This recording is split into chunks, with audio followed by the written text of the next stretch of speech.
हम सब जानते हैं कि कृष्ण सबसे बड़े माखन चोर हैं। वृंदावन में ऐसी कोई भी गोपी नहीं होगी जिसके घर से कन्हैया ने माखन चुरा के उसका आस्वादन नहीं किया होगा। लेकिन क्या आप जानते हैं कि आखिर कृष्ण माखन चोर बने कैसे?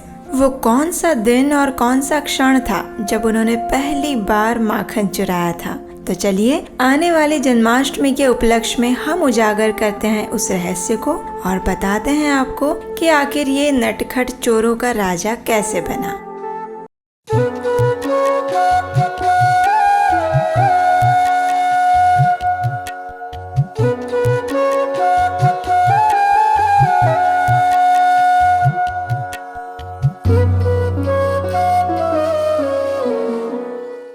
हरे कृष्णा। कृष्ण ने वृंदावन में इतना माखन चुराया कि उनकी इस लीला के गुणगान में हमारे आचार्य श्री बिल्वमंगल ठाकुर ने तो पूरा एक चौराष्टकम ही बना दिया, जिसे हम अभी अभी पुरुषोत्तम मास में गा रहे थे। लेकिन नंद महाराज जो कि पूरे व्रज के राजा हैं, उनका पुत्र आखिर एक चोर कैसे बना? इसके पीछे भी एक सुंदर रहस्यमय लीला है। वास्तव में कृष्ण 1.5 साल के थे जब उन्होंने पहली बार अपने ही घर से माखन चुराया था। आश्चर्य हुआ ना? जी हाँ, ये सत्य है। जब एक बच्चा मुश्किल से चलना सीखता है, उस आयु में हमारे नटखट कान्हा ने माखन चोरी की ये कला का सबसे पहली बार प्रयोग किया था। हालांकि वो बचपन से ही अत्यंत बुद्धिमान, चंचल और शरारती था। जब से उसने जमीन पर घुटनों के बल रेंगना और फिर बाद में चलना सीखा था, तभी से उसने अपनी शरारतों का परिचय सबको देना प्रारंभ कर दिया था। नंद भवन में अभी तक सबसे रोचक चीज उसे लगती थी नंद महाराज की रंग बिरंगी पगड़ी। उसे देखकर वो बड़ा ही खुश होता और एक बार उसने वो पगड़ी ले ली और उसे पूरा खोल दिया। जब उसने चलना शुरू किया तो वो नंद महाराज की नकल करने लगा। उनकी तरह छोटी सी लकड़ी ले आता और अपने छोटे छोटे दोनों पैरों से संतुलन करते हुए चलने का प्रयास करता और फिर कभी कभी सिर के बल उल्टा भी गिर जाता। लेकिन उसने अपने घर में कभी शांति से बैठना नहीं सीखा था। कभी कभी तो वो नन्हे कदम भरता हुआ नंद भवन के कुएं के पास पहुंच जाता और उसमें अपना सिर डालकर देखता कि आखिर इसमें क्या है। और फिर पीछे से यशोदा मैया का दिल बैठ जाता और वो जोर से चिल्लाती, कान्हा वापिस आ। ऐसे ऐसे कार्य वो प्रतिदिन करता रहता था। लेकिन फिर भी माखन चोरी का उसका पहला साहस इसी समय में यानी 1.5 साल की आयु में प्रारंभ हुआ था। अब देखिए, नंद महाराज तो हैं एक गोप, इसलिए उनके घर में दूध, दही, माखन की कभी कमी नहीं हो सकती। तो बस एक बार मैया यशोदा ने कान्हा को पहली बार थोड़ा मक्खन चटाया और बस कृष्ण को पहली नजर में प्यार हो गया। अरे माखन से यशोदा मैया के हाथों से बनाया हुआ माखन उसे इतना स्वादिष्ट लगा कि वो बार बार माखन मांगता गया। लेकिन मैया यशोदा ने कहा कि अधिक माखन खाने से पेट खराब हो जाएगा और फिर वो इतना छोटा भी था।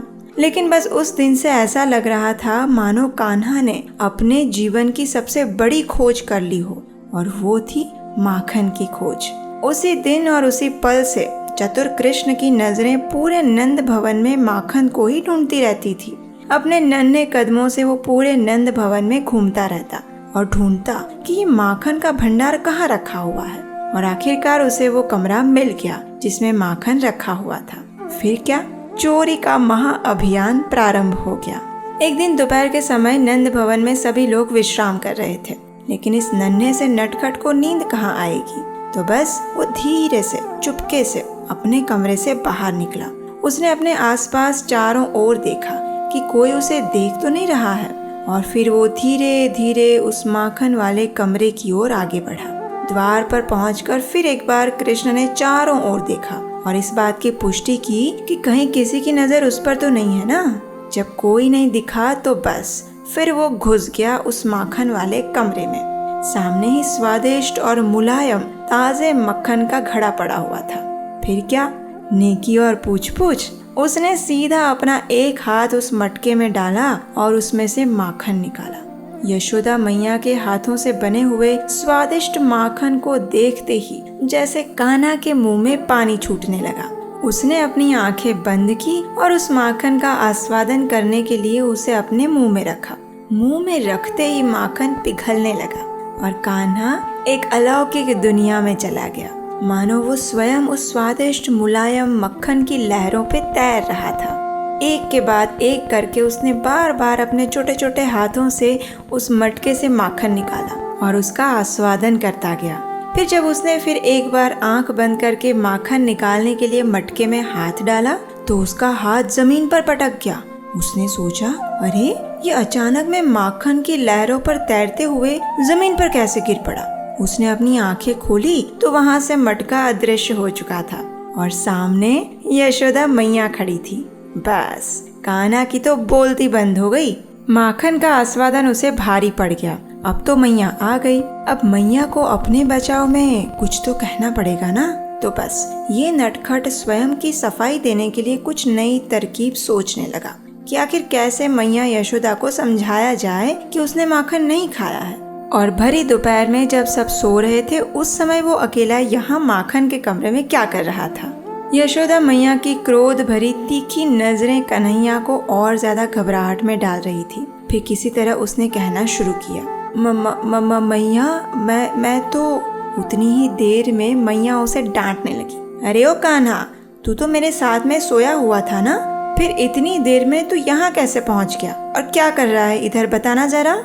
ये सुनकर तो कन्हैया और घबरा गया, लेकिन वो भी बुद्धिमान था और उसने अपनी मीठी सी आवाज में कहा, मैया वो आपने जो मुझे आज सुवर्ण के कंगन पहनाए हैं ना, वो मुझे बड़े जल रहे थे। मैंने सोचा अगर वो मेरे हाथ में ऐसे ही जलन पैदा करते रहेंगे तो फिर मेरा पूरा हाथ जल जाएगा। इसलिए मैं इस माखन के मटके में अपने दोनों हाथ रखकर उसे ठंडा कर रहा था। मैया यशोदा ने ऐसा बहाना अपने जीवन में कभी नहीं सुना था। उनको हंसी आ गई, लेकिन किसी तरह उन्होंने अपनी हंसी को रोक लिया। उन्होंने उसके दोनों हाथों को देखा और वे दोनों ही हाथ बिल्कुल सुरक्षित थे, कुछ भी नहीं हुआ था उसमें। फिर मैया यशोदा ने कहा, अच्छा लल्ला, अगर तेरे हाथ गरम लग रहे थे तो क्या ये तेरा मुंह भी जल रहा था जो तेरे इस पूरे चेहरे पर माखन लगा हुआ है। अब इसका भी तुरंत उत्तर इस नटखट के पास था।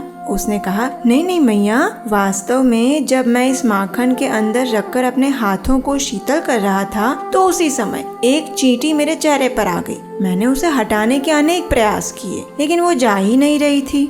इसलिए मैं क्या करूं, मुझे उसे अपने हाथों से हटाना पड़ा और बस उसी कारण से ये माखन मेरे मुंह पर लग गया है। लेकिन मैं सत्य बोल रहा हूँ मैया, मैंने माखन नहीं खाया है ना। कृष्ण का ऐसा अजीबोगरीब बहाना सुनकर मैया यशोदा पेट पकड़कर हंसने लगी। उन्होंने तुरंत उस नन्हे से चोर को गोद में उठा लिया और उस कमरे से बाहर जाने के लिए निकल पड़ी। और बस यही वो दिन था जब कृष्ण ने सबसे पहली बार माखन चोरी की। मैया यशोदा की गोद में जाते हुए कृष्ण के चेहरे पर इस बात का संतोष था कि आखिर उसने अपनी मैया को किसी तरह समझा लिया है। और अगर मैया यशोदा उसकी बातों से समझ गई तो इसका मतलब है कि आने वाले समय में वृंदावन की अन्य गोपियों को समझाना इतना मुश्किल नहीं होने वाला था, क्योंकि कान्हा के अनुसार उसकी मैया पूरे वृंदावन में सबसे बुद्धिमान गोपी थी। कृष्ण के मन में विजय का संतोष था और आंखों में ये विश्वास था कि भविष्य में वो बड़ा ही निपुण माखन चोर बन सकता है। तो इस प्रकार नंद महाराज का बेटा बना माखन चोर। आज की कथा बस इतनी ही। अगर आपने ये कथा पहली बार सुनी है और आपको पसंद आई है तो इसे लाइक कीजिए, शेयर कीजिए और आपके अपने इस चैनल को सब्सक्राइब कीजिए, क्योंकि इस जन्माष्टमी पर कृष्ण कथा की ऐसी वर्षा होने वाली है जिसके आनंद में आप सदैव गोते लगाते रहेंगे, और वो भी कृष्ण के जीवन की अनसुनी कथाएं। अगर आपको हमारा ये प्रयास सराहनीय लगता है और आने वाली कथाओं को बनाने में आप हमारी सहायता करना चाहते हैं तो स्क्रीन पर दिए गए नंबर पर आप हमें अपना आर्थिक योगदान भेज सकते हैं। आप में से कई मित्रों द्वारा हमें सहयोग प्राप्त हो रहा है और हम उन सभी के आभारी हैं। बस आपकी प्रार्थनाओं और आशीर्वाद की वर्षा ऐसे ही करते रहिएगा और हम आपसे मिलेंगे बहुत जल्द एक और अनसुनी कृष्ण कथा के साथ। हरे कृष्णा।